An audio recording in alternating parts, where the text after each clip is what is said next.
The topic is, I feel emotionally disconnected from Rosh Hashanah and Yom Kippur, or I feel very negative emotions. I'm triggered in a very negative way by these days, by this time of the year. It's very difficult for me. It's emotionally extremely burdensome and maybe painful and maybe even worse for some people. And this is a special workshop, a pre-Rosh Hashanah workshop for people who experience pain and anxiety and stress, especially around this time of the year, what we call the high holidays, the Yom Noraim, Elul, Rosh Hashanah, Seres Yemei Teshuvah, Yom Kippur, etc. And we want to be here very real, very authentic, very compassionate, and most importantly, very open. Everybody should be able to feel that you can share what's on your mind and what's on your heart, and together supporting each other with love and lack of judgment in a negative way, of course, we can all grow and find deeper places of confidence and comfort and healing within ourselves. So over the next 25 minutes, I'm going to address a few fundamental ideas that I think can be extremely, extremely helpful. Oops, sorry, my laptop just fell. That I think can be extremely helpful for all of us. And then we're going to go straight to questions. And as I said, everybody can ask whatever you want.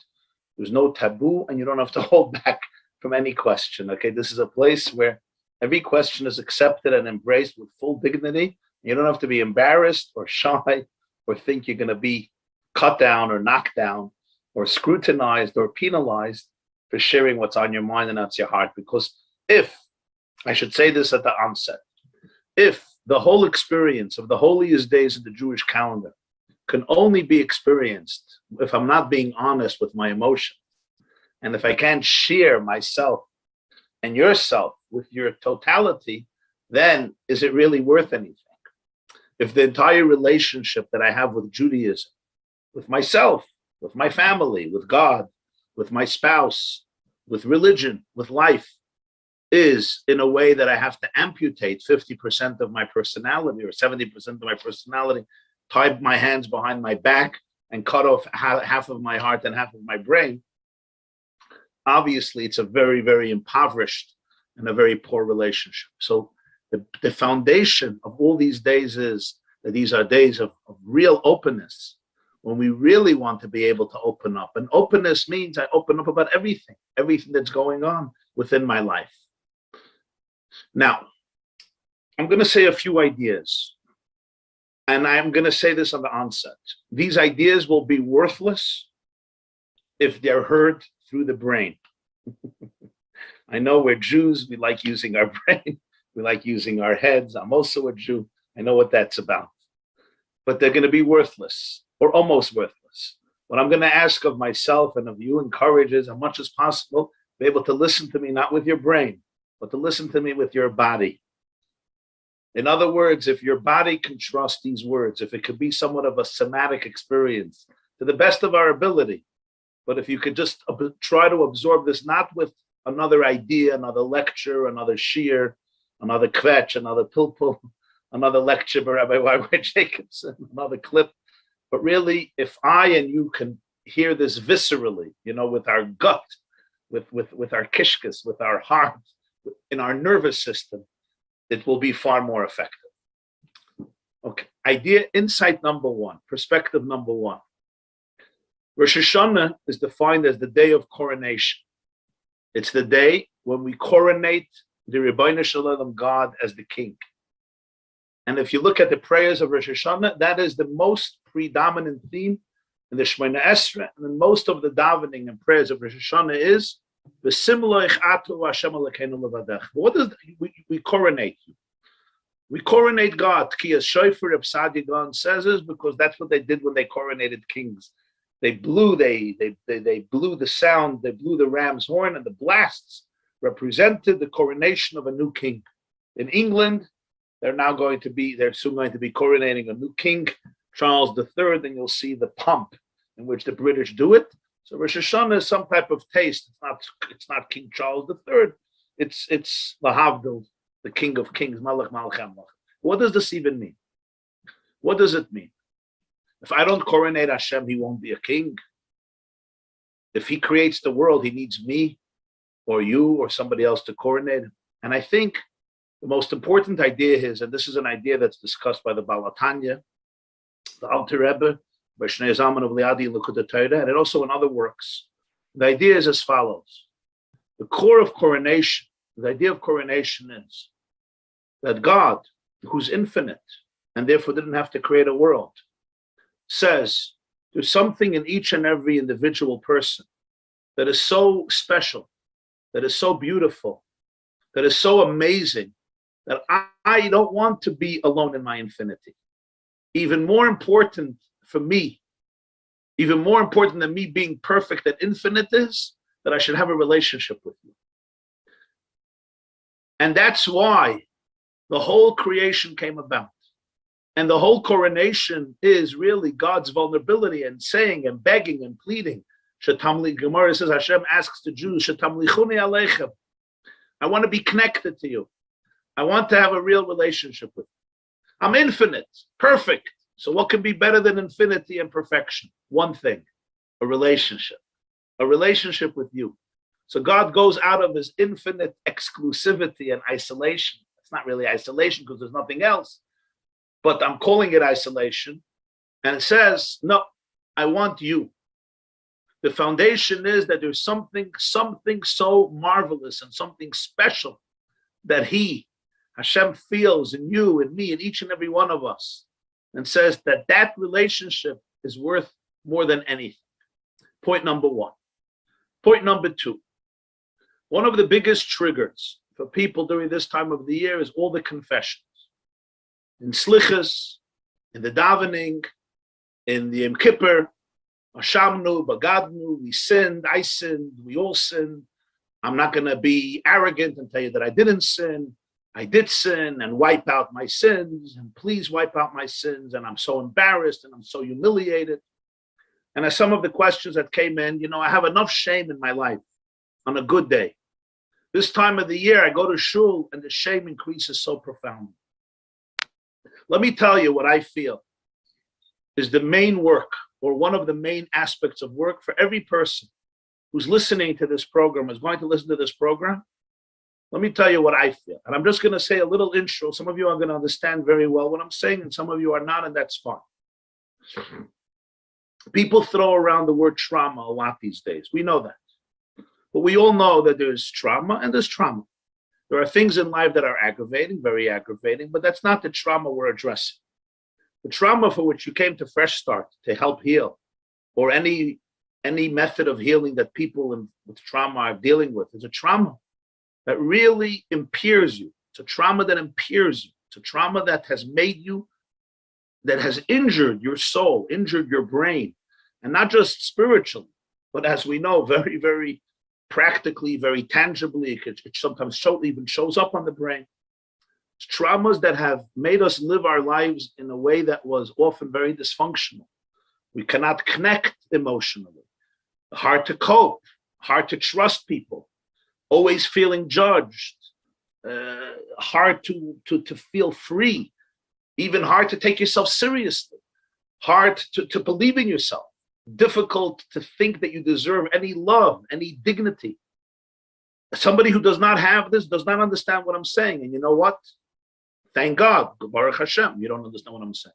But those of you who deal with this, not just you have a pain in your life, it's a pain that may have caused some of us to shut down in very significant ways, and our methods of living are basically coping mechanisms, always in survival mode, very often extremely defensive, without even knowing how scarred and injured we may be. And not because of anybody's fault, not because somebody tried to do this. On the contrary, every one of us with trauma would love to be completely free. But the trauma sits in our body and sits in our brains and often paralyzes us. I know this resonates at least with a few people. So now let me tell you something very important. I believe that during this time of the year, every time we say in the prayers, I want to confess for this sin, for that sin. Ashamnu, bagadnu, gazalnu. I have betrayed you. I have transgressed. My negative inclination has overtaken me and I came so far from you. And I am guilty in all of these stuff. I want each and every one of you to understand that you are addressing the trauma inside of you. The Yetzer Hara, what we call the evil inclination, for so many in today's day is not an evil inclination that you decided to follow your evil inclination. It's the trauma that often takes over my life and literally robs me from joy and freedom. I'm living with anxiety. I'm living with panic. I'm trying to please everybody. I'm fighting. I'm in fight. I'm in flight. I'm in freeze. I'm in fawn. Whatever the situation is. When I talk about I have sinned, I have betrayed, I have been neglectful, don't talk about yourself. Your core is as beautiful and as holy as it can be. I'm addressing my trauma, and that is a very, very healing moment. Because if I do have trauma, the best thing for my life, the best thing for our life is to be able to identify it, to be able to say, yes, my trauma caused me to run. My trauma caused me addiction. My trauma caused me to shut down my emotions. My trauma caused me to detach. My trauma caused me always to ruin every relationship I'm involved when the person gets too close to me, because with my trauma, I feel like I'm garbage and I don't deserve to have a relationship. I don't deserve to be loved. I don't even exist. If you can do that, if I can start identifying and saying, yes, my trauma causes me to shut down. My trauma causes me to hurt sometimes my own loved ones. And I don't want to. I don't want to. My trauma causes me whatever it causes me. If I can identify it, and that becomes my confession. Instead of a confession that says, I'm evil, I'm horrible. That's exactly what the trauma wants you should say. Don't do that. Address that part of me that has become unfortunately damaged as a result of abuse, as a result of rape, as a result of molestation, as a result of emotional neglect, as a result of developmental trauma, and as a result of various events that may have occurred in one's life, one-time events or continuous events, events that may have seemed big or may have seemed small, events that you may have not known about for 20, 30, 40 years. They were in the subconscious and then they recently emerged. To be able to look at that and own that, that's amazing. I know of a person who's had very, very serious trauma. He's been molested by his father for years and affected his whole life terribly. And in his particular case, he became unbelievably defensive. He couldn't let anybody in because it was too dangerous. You know, he had to be a people's pleaser, and he had to always be perfect, and he had to perform well. And he was going through this healing process. And somebody very close to him shared with him some very, very honest feedback about his life. And when the person finished, the person asked this person, this trauma victim, did you take it in a wrong way? Did you feel attacked? Because very often if somebody is in trauma, we can have the most loving conversation, but I feel attacked. Do you feel attacked? And the person responded and he said, my trauma felt attacked. I didn't feel attacked. My trauma felt attacked. And when I heard that, I gave him a standing ovation. He didn't say he did feel attacked, but he knew it was my trauma felt attacked. Whereas Viktor Frankl said, between stimuli and reaction, there could be a little space. And in that space is where human freedom is, where there's growth. If you said something to me and I'm triggered, I'm overwhelmed, I gotta run, or I gotta attack, or I gotta manipulate, or I gotta shut down. If I can create space, if I have a little space and say, wow, wow, wow, wow, look at what just happened inside of me. And then I can choose if I'm responding from my wholesome, inner, invincible, divine core, or from a broken place. All the confession throughout the whole Yom Kippur and all these days, your whole Yetzer Hara, remember what it is. You're addressing the trauma that has eaten up so much of your authenticity. And yes, you're asking your Creator to help you live a life not based on the voices inside of me that have been ingrained in me maybe from age 3 or age 4 or age 7 or age 8 or any age that have told me, I don't deserve to be loved. I'm worthless. I'm meaningless. I'm a shmata. I should have died. I'm not allowed to have an opinion. I have no identity. I am a piece of shame and garbage. I am an embarrassment to myself, to humanity, to God. Yes, I want to be able to be healed from those voices. I may not be able to extricate them from my life, but if I can identify them, wow. Next point. We coronate God on Rosh Hashanah, but let me tell you something equally important. You know who else you're coronating on Rosh Hashanah? Yourself. Yourself. Because if every person was created in Hashem's image, and if the soul is called, like it says in Tanya, the soul is a piece of Hashem, it's a derivative of the consciousness of infinity, don't just think we're coronating God up there as a big, mighty king who has power. Yes, but that's not so important. Let me tell you what is equally important, maybe sometimes more important. You're coronating the divine inside of you. God's confidence can't be destroyed by abuse. God's power can't be destroyed by abuse. God's inner light can't be destroyed by abuse. God's love can't be destroyed by abuse.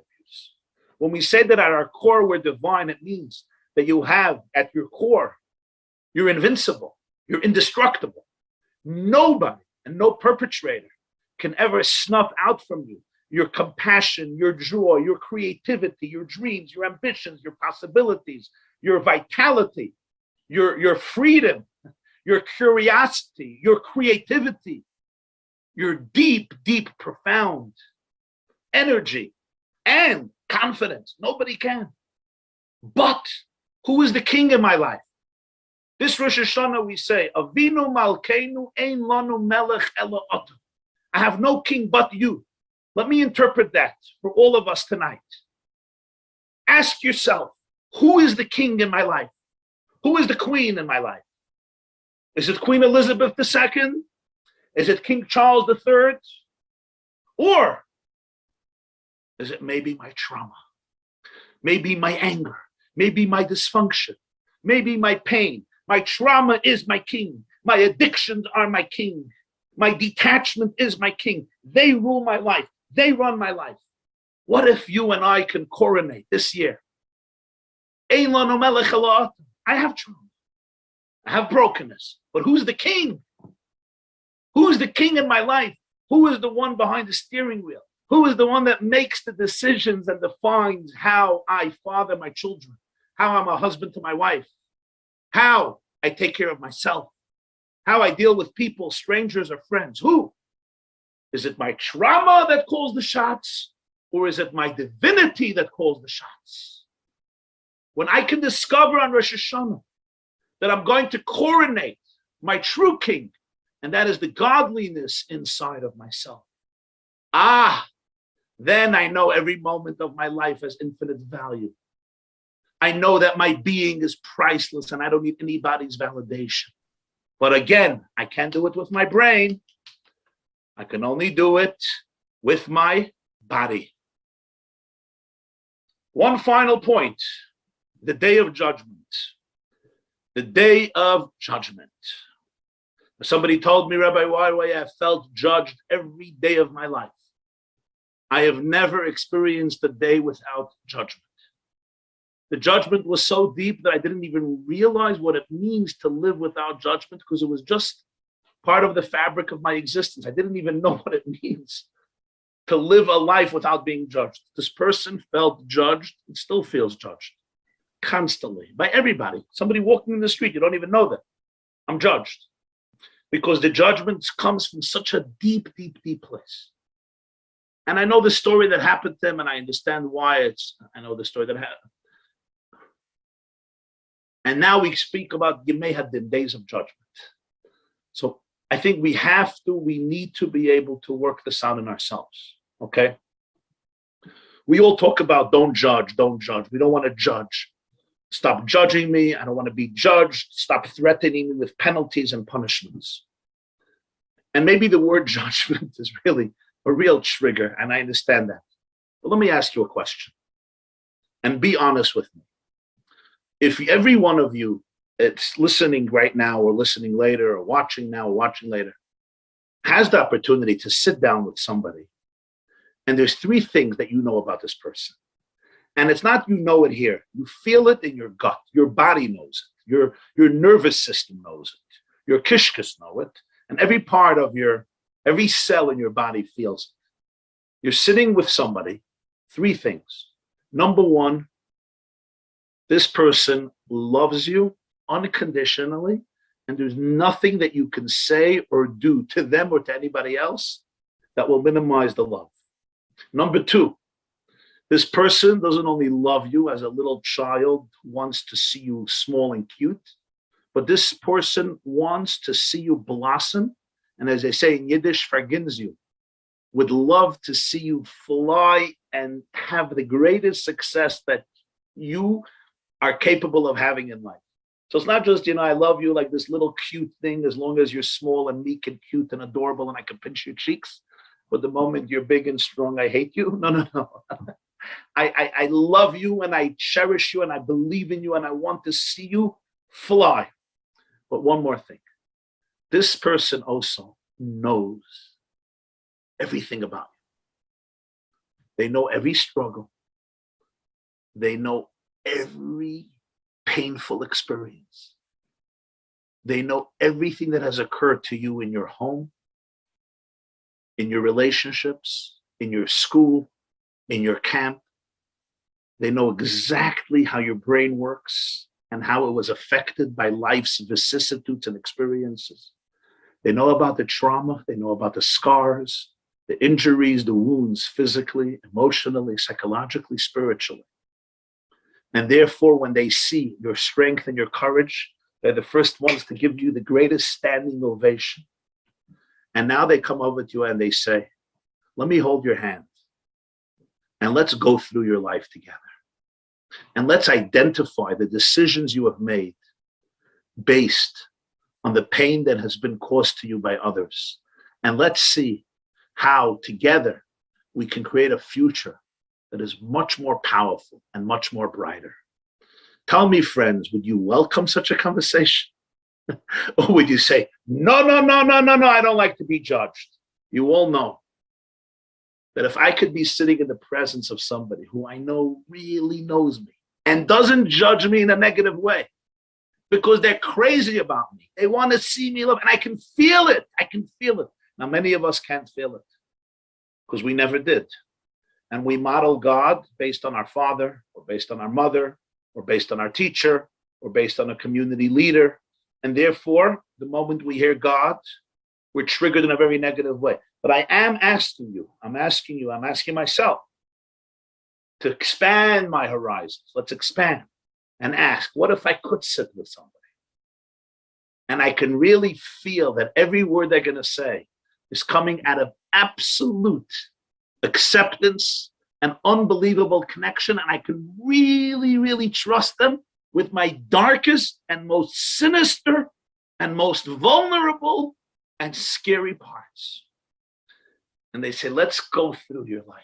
Let's go through everything, the good and the bad and the ugly and the painful. Let's go through. That type of judgment, I would cherish. I think everybody would cherish, because it's such an opportunity for growth, but only if it comes from that space. So the Baal Shem Tov said, that Hashem loves every person, every Jew, more than parents love an only child that was born at a time when they didn't even think they can have a child. We say it every morning, Avas Olam Ahavtanu, or Nusach Ashkenaz, Ahav Rabbi. And that's authentic. That's real. That's real. So my dearest friends, I want to bless all of you, each and every one of you, from the depth of my heart, and bless myself, and bless all of us, and bless all of our brothers and sisters, wherever you are, that we should be able to have the courage and the confidence and the support and the assistance from ourselves, from our own inner selves, and from the people around us, to be able to really create new neural pathways, expand our horizons, open ourselves up to the true infinite value and depth of our existence. And this Rosh Hashanah, coronate the God in you as king, the infinity in you, the love in you, the beauty in you, the holiness in you, the splendor in you as king. Recognize that God's coronation is all about the infinite value he sees in you. Also have the ability to recognize all those parts of me that have been dictated by my traumas, and therefore the mistakes and sins, quote unquote, that I have made, not in terms of blame, but in terms of identifying what is happening in me. And finally, really recognizing that a day of judgment in this case is a day of absolute honesty. Honesty with every part of me in the presence of the one who loves me infinitely, who wants me to blossom infinitely, who I can trust infinitely, and who knows everything about me. This doesn't mean that I understand everything that happened in my life and why it happened. There's a lot of pain. We all have a lot of pain. But if I can really trust that my core self is trustworthy, and therefore I can open myself up to those people and those realities who are trustworthy and not cut myself off from reality forever, then that will, with God's grace, give us all a year of so much more clarity and so much more creativity and so much more compassion. And I bless each and every one of you to be able to find all the healing that you really deserve, all the healing that is already inside of you, but that you should really be able to internalize it, to experience it, to embrace it, to live with it, and to be able to show up to life with your infinite beauty and creativity. Amen. Thank you very much.